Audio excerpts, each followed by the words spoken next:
हरे कृष्णा। श्रील प्रभुपाद की जय। सदा सुखी रहो। बचपन से लेकर के अब तक जब भी हम बड़े बुजुर्गों के चरण स्पर्श करते हैं तो ये आशीर्वाद सुनने को मिलता है और एक एक्साइटमेंट आ जाती है कि अब लाइफ में हर सपने हमारे फुलफ़िल हो जाएंगे। लेकिन क्या ऐसा होता है? हर कोई बिल गेट्स बनने का सपना देखता है, लेकिन उनमें से कोई एक एलन मस्क बनता है। हर कोई सचिन तेंदुलकर बनने का सपना देखता है, लेकिन उनमें से कोई एक विराट कोहली बनता है। या उस टॉप पोजीशन पे आने के बाद संसार के सारे सुख ऐश्वर्यों को प्राप्त करने के बाद भी लाइफ बोरिंग सी लगती है।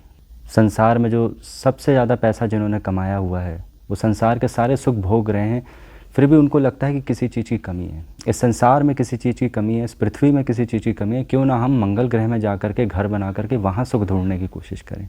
सपने पूरे करना चाहते हैं तो सपने पूरे नहीं हो पाते हैं तो व्यक्ति दुखी हो जाता है।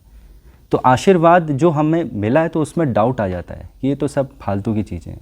पॉइंट ये है कि हम उसके पीछे के मैसेज को नहीं जानने की कोशिश कर रहे हैं। आशीर्वाद सदा सुखी रहो, इसके पीछे का मैसेज है कि भगवान से कनेक्ट हो।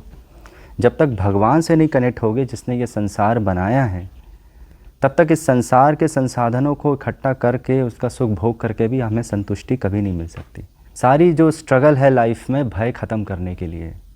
तो भय कैसे ख़त्म होगा? जब हम सुप्रीम पावर से कनेक्ट होंगे, सुप्रीम पावर से जो हमारा एटर्नल रिलेशनशिप है उसको जानेंगे शास्त्रों के माध्यम से, और भगवान से अपनी रिलेशनशिप इस्टेब्लिश करेंगे भगवान को जान करके।